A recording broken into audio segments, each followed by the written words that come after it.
KPK bersama United Nations Office on Drugs and Crime atau UNODC melakukan diskusi bersama sebagai tindak lanjut implementasi atas komitmen pemberantasan korupsi terhadap rekomendasi United Nations Convention Against Corruption atau UNCAC. Wakil Ketua KPK Nurul Gufron mengatakan, Konvensi PBB melawan korupsi telah mencerminkan sifat transnasional terhadap korupsi dengan menyediakan dasar hukum internasional. Dengan meratifikasi UNCAC ini, Indonesia dapat semakin terbuka dalam menjalin kerjasama dengan negara lain untuk memerangi korupsi. Sinergi dan kolaborasi menjadi kunci untuk pemberantasan korupsi yang berdampak langsung bagi pembangunan daerah dan kesejahteraan masyarakat. Hal ini disampaikan Wakil Ketua KPK Johanis Tanak dalam kegiatan Road to Hari Anti Korupsi Sedunia atau Hakordia tahun 2023 yang dilaksanakan di Istora Papua Bangkit, Jayapura, Papua. Rangkaian kegiatan Hakordia di Papua diisi dengan kegiatan seminar seperti optimalisasi pajak dan retribusi daerah, sinergitas aparat pengawas internal dan aparat penegak hukum, lokakarya percepatan pengalihan personil, sarana dan prasarana, pendanaan dan dokumen atau P3D, serta pencegahan korupsi dalam penyusunan tata ruang daerah pasca pembentukan daerah otonomi baru di tanah Papua. Lebarkan sayap dan energi pemberantasan korupsi, pengurus Forum Penyuluh Anti Korupsi atau PAKSI Papua, periode tahun 2023 sampai 2025, resmi dikukuhkan di Istora Papua Bangkit, Kabupaten Jayapura, Papua. Keberadaan penyuluh anti korupsi sendiri merupakan wujud kolaborasi energi pemberantasan korupsi dalam membangun negeri yang maju, makmur, dan lekat dengan budaya anti korupsi.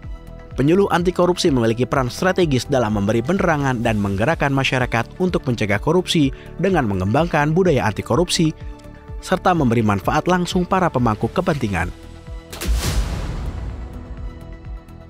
KPK melakukan kegiatan tangkap tangan dugaan tindak pidana korupsi berupa suap untuk mengkondisikan temuan pemeriksaan Badan Pemeriksa Keuangan atau BPK di Kabupaten Sorong, Provinsi Papua Barat Daya.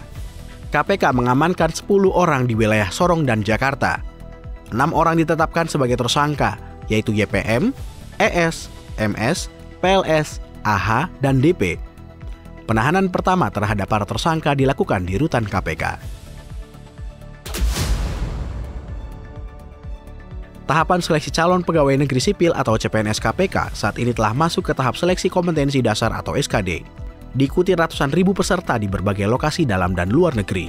Proses seleksi ini diselenggarakan dengan memastikan terlaksananya ketentuan tentang prinsip-prinsip pengadaan CPNS. Peserta seleksi CPNS KPK yang dinyatakan berhak mengikuti seleksi kompetensi dasar atau SKD tercatat sejumlah 179.764 orang yang terbagi pada 52 titik lokasi seleksi di dalam negeri dan 21 titik lokasi di luar negeri.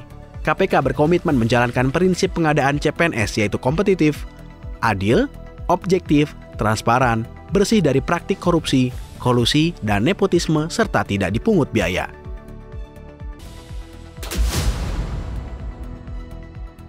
KPK bersama Kejaksaan Agung menggandeng United Nations Office on Drugs and Crime atau UNODC untuk menyusun pedoman standar nasional pemeliharaan barang bukti dan aset sitaan. Sebagai upaya awal, KPK menggelar workshop penyusunan standar nasional pengelolaan barang bukti dan aset sitaan bersama Kejaksaan Agung dan UNODC. Direktur Pelacakan Aset, Pengelolaan Barang Bukti dan Eksekusi atau Labuksi KPK, Mungki Hadi Pratikto, menilai pengelolaan terhadap barang bukti dan aset sitaan dapat menghasilkan pemulihan aset bagi negara. Prinsip dasar dalam mengembangkan arah pendidikan tinggi di setiap negara ditentukan melalui arus globalisasi dan perekonomian dunia yang digerakkan melalui ilmu, pengetahuan, dan inovasi. Wakil Ketua KPK Nurul Gufron dalam kegiatan penguatan integritas ekosistem perguruan tinggi negeri atau PIEPTN mengatakan pembangunan berkelanjutan atau TPB yang mengharuskan perguruan tinggi dapat mengambil peran sentral dalam menghadapi tantangan global. KPK melakukan kegiatan tangkap tangan dugaan tindak pidana korupsi berupa pemberian hadiah atau janji dalam rangka pengurusan perkara di Kejaksaan Negeri Bondowoso, Jawa Timur. Dalam tangkap tangan tersebut, KPK mengamankan 9 orang dan uang sejumlah Rp225 juta. KPK menetapkan 4 orang sebagai tersangka yaitu PJ, AKDS, YSS, dan AIW dan melakukan penahanan pertama di rutan KPK. Sebagai kekuatan positif dalam membangun lingkungan bisnis yang bersih dan transparan, para pelaku usaha memiliki posisi yang cukup berpengaruh terhadap kesehatan dan persaingan global. Terlebih, sektor swasta diharuskan memiliki prinsip transparansi sebagai bentuk komitmen perusahaan terhadap integritas dan tata kelola yang baik. Hal tersebut disampaikan oleh Wakil Ketua KPK Nurul Gufron dalam agenda Forum Group Discussion atau FGD bertajuk mewujudkan iklim usaha yang bersih dan bebas dari korupsi.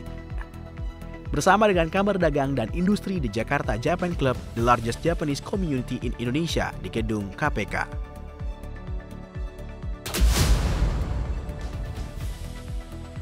Demikian kegiatan Komisi Pemberantasan Korupsi pada pekan ketiga di bulan November tahun 2023 yang terangkum dalam KPK 24 Jam. Dapatkan informasi selengkapnya melalui website kpk.go.id. Salam anti korupsi.